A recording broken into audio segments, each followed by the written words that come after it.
ये कहानी साल 1281 की है, जब जापान ने अपने सबसे बहादुर समुराई योद्धाओं को हमलावर मंगोल सेना का सामना करने के लिए समुद्र पार भेजा। इससे पहले कि युद्ध सही मायने में शुरू हो पाता, एक विशाल सुनामी ने दुश्मन के जहाजों को तबाह कर दिया और साथ ही जापानी सेना का भी नामो निशान मिटा दिया। हर एक योद्धा मारा गया सिवाय एक के। रीकू नाम का एक समुराई एक अनजान द्वीप के किनारे होश में आता है। उसकी टांग के आर पार लकड़ी का एक नुकीला टुकड़ा घुसा हुआ था। हिलने डुलने में असमर्थ रीकू एक रस्सी के सहारे खुद को घसीटता है और उसे एक छोटे लड़के का बेजान शरीर दिखाई देता है। लेकिन उसे तब झटका लगता है जब वो लड़का अचानक खड़ा होता है और ऐसे भाग जाता है जैसे कुछ हुआ ही ना हो। रीकू को एहसास होता है कि उसे मतिभ्रम यानी हैलुसिनेशन हो रहे हैं। अपनी टूटी हुई तलवार के अवशेषों का इस्तेमाल करके वो अपनी टांग से उस लकड़ी के टुकड़े को बाहर निकालता है, घाव पर पट्टी बांधता है और मदद या पानी की तलाश में किनारे किनारे लंगड़ाते हुए चल पड़ता है। रात होने तक उसका पानी खत्म हो जाता है और वो एक गुफा में शरण लेता है। वहां वो लड़का फिर से दिखाई देता है और गायब होने से पहले रीकू को जंगल की ओर ले जाता है। वो बच्चा असल में रीकू के दो बेटों में से एक की परछाई है, जिसकी यादें उसे तड़पा रही हैं। अगली सुबह ये भ्रम जारी रहते हैं और इस बार उसकी पत्नी का रूप ले लेते हैं। जब वो समुद्र तट पर उसका शरीर देखता है तो वो भी ओझल हो जाता है, जिससे ये साफ हो जाता है कि उसका दिमाग उसे धोखा दे रहा है। दुख और निराशा से थका हुआ रीकू अपने परिवार की आवाजें सुनता है और हार मानकर समुद्र में डूबने का फैसला करता है। तभी वे आवाजें शांत हो जाती हैं। दूर उसे माउंट फूजी जैसा एक पहाड़ दिखाई देता है। उस जाने पहचाने नजारे को देखकर उसके जीने की इच्छा फिर से जाग उठती है। वो लकड़ियां इकट्ठी करता है और उन्हें खींचकर द्वीप के अंदरूनी हिस्से में ले जाता है। आखिरकार उसे एक शानदार झरना और ताजे पानी का स्रोत मिल जाता है। एक नए मकसद के साथ रीकू ने जीवित रहने के लिए संघर्ष शुरू किया। वो अपनी टूटी हुई तलवार को तेज करता है, भोजन के लिए शिकार करता है और यहाँ तक कि कोयले और पानी से स्याही भी बनाता है।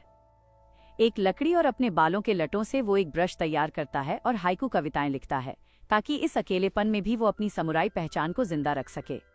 दिन बीतते जाते हैं, उसके घाव भर जाते हैं और हालांकि परिवार की यादें अब भी उसे दर्द देती हैं, लेकिन उसका संकल्प और मजबूत हो जाता है। अंत में रीकू पहाड़ पर चढ़ता है और एक पारंपरिक तोरी गेट बनाता है। एक सम्मानजनक मृत्यु के लिए खुद को तैयार करते हुए वो एक आखिरी संदेश छोड़ता है कि दर्द ने उसके जीवन को थामे रखा और अब मृत्यु में प्रेम उसे सहारा देगा।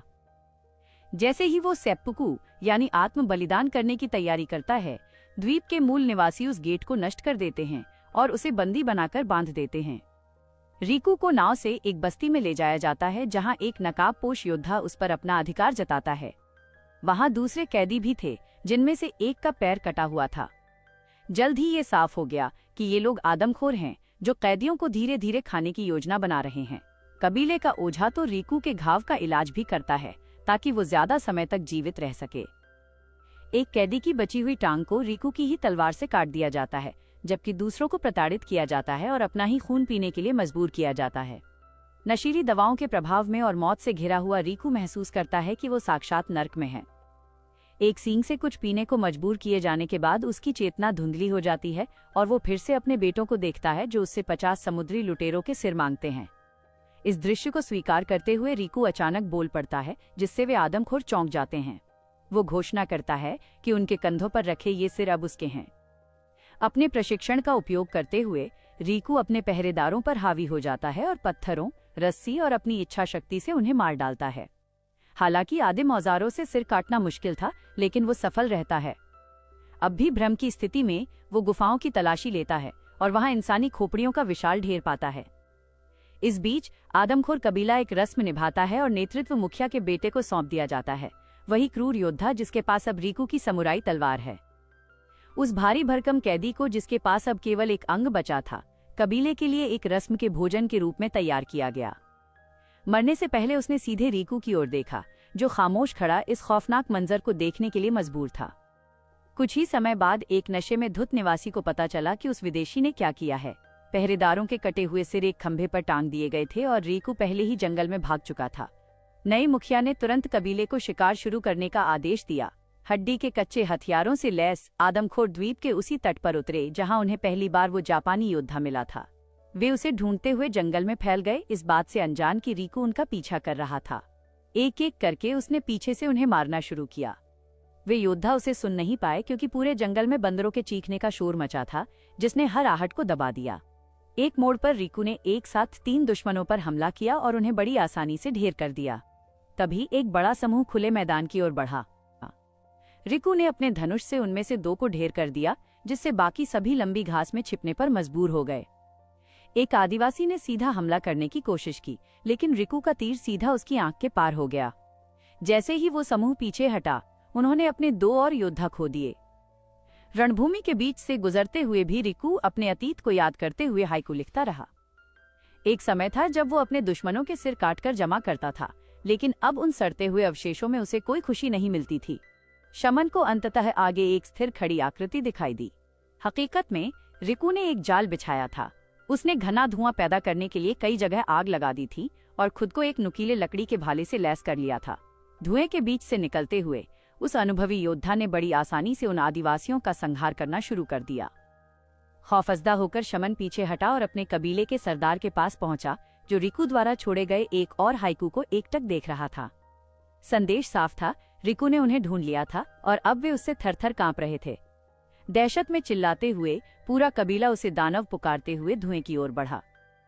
रिकू समुद्र तट पर उनका इंतजार कर रहा था, जहां उसे लहरों के साथ बहकर आई एक असली समुराई तलवार मिली।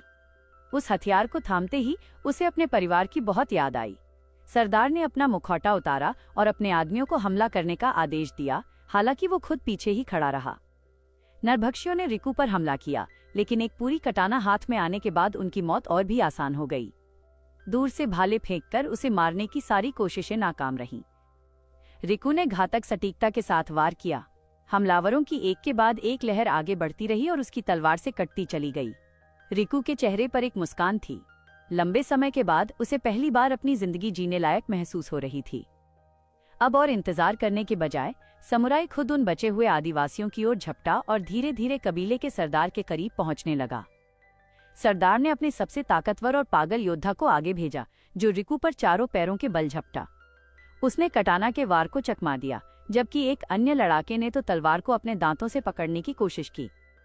ये योजना भले ही बेतुकी और हताशा से भरी थी, लेकिन इसने उस पागल योद्धा को रिकू पर कई वार करने का मौका दे दिया।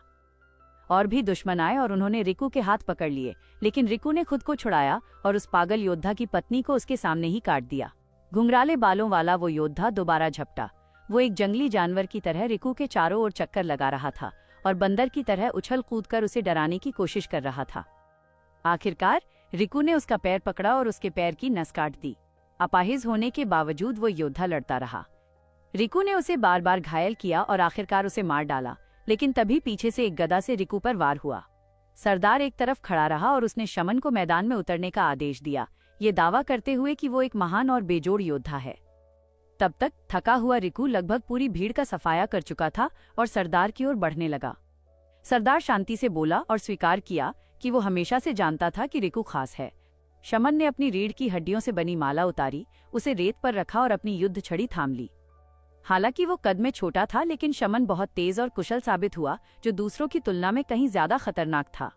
उसने अपनी छड़ी के इस्तेमाल से रिकू को खुद से दूर रखा, लेकिन एक ही छलांग में रिकू ने उसके हथियार के टुकड़े टुकड़े कर दिए। शमन ने अपने नंगे हाथों से तलवार पकड़ने की कोशिश की, लेकिन वो मौत को कुछ ही पलों के लिए टाल सका। चंद सेकंडों में रिकू ने उसका पेट चीर दिया और फिर उसका गला काट दिया। अब कबीले के सरदार के पास छिपने के लिए कोई नहीं बचा था। उसने एक विशाल हड्डियों वाली कुल्हाड़ी उठाई और रिकू को अपनी तलवार वापस पाने की चुनौती दी। उस ताकतवर सरदार ने अपने शरीर से हर गैर जरूरी चीज हटा दी, अपने हड्डियों वाले मुखौटे की पूजा की और आगे बढ़ा। ये आखिरी दुश्मन वाकई बहुत मजबूत और जिद्दी था। उसने रिकू की आंखों में रेत फेंकी और उसे कई जगह घायल कर दिया। कुल्हाड़ी के एक जोरदार प्रहार ने समुराई को दूर फेंक दिया, लेकिन रिकू ने हार मानने से इनकार कर दिया। उसने पलटवार किया और सरदार के पैर पर घाव कर दिया। लड़ाई और भीषण हो गई। संघर्ष के दौरान टूटी हुई तलवार हवा में उछली। रिकू ने उसे लपका और सरदार पर फिर से वार किया। 2 तलवारों के साथ वो दुश्मन को समुद्र की ओर धकेलने लगा, लेकिन सरदार ने भी पूरी ताकत से मुकाबला किया। उसने रिकू को पानी के अंदर दबा दिया और उसका दम घोंटने लगा। मौत के बिल्कुल करीब पहुंचकर रिकू को एक बार फिर अपनी पत्नी नाचती हुई दिखाई दी। उस दृश्य से ताकत पाकर वो बंधन तोड़कर बाहर निकला, अपने पैरों पर खड़ा हुआ और अपनी तलवार सीधे सरदार के सिर के आर पार कर दी। दूसरी तलवार से उसने उसका सिर धड़ से अलग कर दिया। महज एक दिन में उस अकेले समुराई ने पूरे नरभक्षी कबीले का नामो निशान मिटा दिया। मुझे उम्मीद है कि आपको ये कहानी पसंद आई होगी।